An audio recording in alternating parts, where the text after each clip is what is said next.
Imagine this. You write a message, you hit send, and boom, it's gone. Like really gone. Locked up tight, where only you and, the person you send it to can read it. That's the kind of hardcore privacy Pavel Durov was going for when he created Telegram, right? But then, bam, he gets arrested. Suddenly, everyone's talking about tech, governments, and whether any of us can actually have privacy anymore. So today, we're doing a deep dive on this whole thing. We're going to figure out what's really going on behind the scenes. It's a wild story, that's for sure. Totally. And lucky for us, we've got a real pro to help us break it all down. So what makes this whole Durov situation so fascinating, so important for people to understand? Well, I think it really boils down to this ongoing battle between governments and these huge tech companies. Who gets to control information? We saw it with Snowden and that whole PRISM thing. Oh, yeah, totally. Governments want that data, claiming it's about national security, while tech companies are promising to protect our privacy. It's a high-stakes game, and Durov and Telegram, they just threw a huge curveball into the mix. And Durov, man, he's not your typical Silicon Valley guy. Not even close. This guy's a walking contradiction. Built VK, like the Russian Facebook, made a ton of money, and when the Russian government came asking for user data, nope, flat out refused. Yeah, he wasn't playing around. There are stories about him, get this, throwing cash out his office window to protest government overreach. Sounds about right, actually. Now he's all about this minimalist lifestyle, loves ice baths, but he's also running this incredibly popular encrypted messaging app. Some might even call him, well, a little eccentric. Yeah, eccentric, that's one word for it.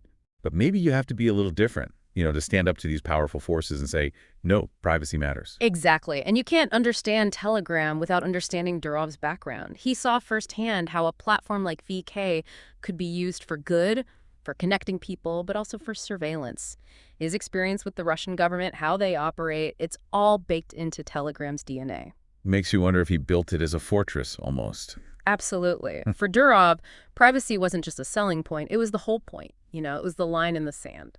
So we're talking a lot about privacy here, but let's get down to brass tacks. Most of us use these messaging apps every day, right? Yeah. But how many of us really get the tech behind it? Telegram's got these secret chats. What makes them so special, so secret? Yeah, the tech can be a bit much, all that jargon. Yeah. But the heart of it is this thing called end-to-end encryption. Think of it this way. You're sending a letter, old school. But instead of an envelope, you put it in a box, padlock it up tight. Only the person with the key can open it, right? Makes sense so far. Not even the mailman, or in this case, Telegram, can peek inside. So it's like totally private, nobody else can see what you're saying. Pretty powerful stuff. Exactly. No worries about snooping, whether it's the government, hackers, even Telegram itself. But, and I think this is where it gets kind of interesting, that same secrecy that privacy nuts love, it's also going to attract some shady characters. Yeah. Right? That's the double-edged sword, isn't it? Telegram's all about protecting your conversations, but those same features, they could be used by, well, criminals, extremist groups, people who want to stay hidden. Right, those who want to operate outside the law. And that's the real challenge for Telegram, isn't it? Trying to be this haven for privacy without becoming a playground for dangerous activity. Do they compromise on their principles and maybe lose users who came for the privacy? Or do they stay true to their word and risk, enabling bad stuff to happen? It's like they're walking a tightrope, right? Mm-hmm. On the one hand, you've got privacy, which is super important, but on the other hand, you've got the potential for harm. So it begs the question, was Durov's arrest really about a few bad apples using his app? Or is there something more going on here, something maybe connected to, the whole Russia-Ukraine situation? You mentioned earlier that Durov's arrest might be tied to the war. What makes you think it goes beyond just cracking down on illegal activity on Telegram? Well, think about it. Telegram is hugely popular in both Russia and Ukraine. It's become a lifeline, especially for soldiers who need to communicate quickly and securely. Now imagine being able to tap into those conversations, troop movements, battlefield strategies, all kinds of sensitive information right at your fingertips. Talk about an intelligence goldmine. It's almost like 1 minute it's this tool for privacy, the next it's a weapon, right? But Telegram's reach, especially with the Russian military, even groups like Wagner, it makes this whole Durov thing even crazier, don't you think? Oh, absolutely. And don't forget the timing of it all. Durov was in Azerbaijan same time as Putin. Whoa, so not just a coincidence. Maybe, maybe not. But it's definitely a power move, right? A way to remind Durov who's really calling the shots. And then there's that whole situation with Marina Machapa, the Russian opposition leader.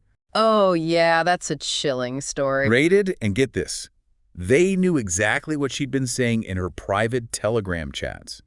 So if they were already listening in, why even bother with the whole public arrest thing? Seems like overkill. Good point. If they had backdoor access, arresting Durov so publicly seems unnecessary unless it's not actually about him, it's about sending a message. To who? Other tech guys. To anyone who thinks they can operate outside the system, especially when it comes to information, it's a reminder. Big Brother might always be watching. And what about Durov? Telegram. Any word on a deal? Is he back in Putin's good graces? Right now, it's all pretty hush-hush. He's out on bail, but stuck in France, has to report to the authorities. Classic house arrest. But here's the kicker. He's saying he's innocent, says he'll keep fighting for Telegram's privacy, conviction or just PR. Jury's still out on that one. It's wild. This whole thing just shows you the crazy stuff happening in tech these days. It's way bigger than one app or one CEO, even one country. It's about the future of privacy for all of us.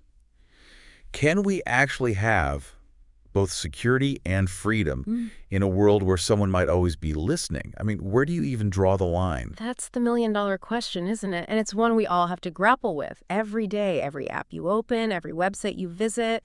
You're making a choice about your data, your privacy. And those choices, they have consequences. Absolutely. We might not have all the answers, but hey, at least we're asking the questions, right? So next time you're about to hit send, think about where that message is going, who might be reading it. It's your privacy, your data, your choice. That's it for our deep dive today, folks. Until next time, stay vigilant.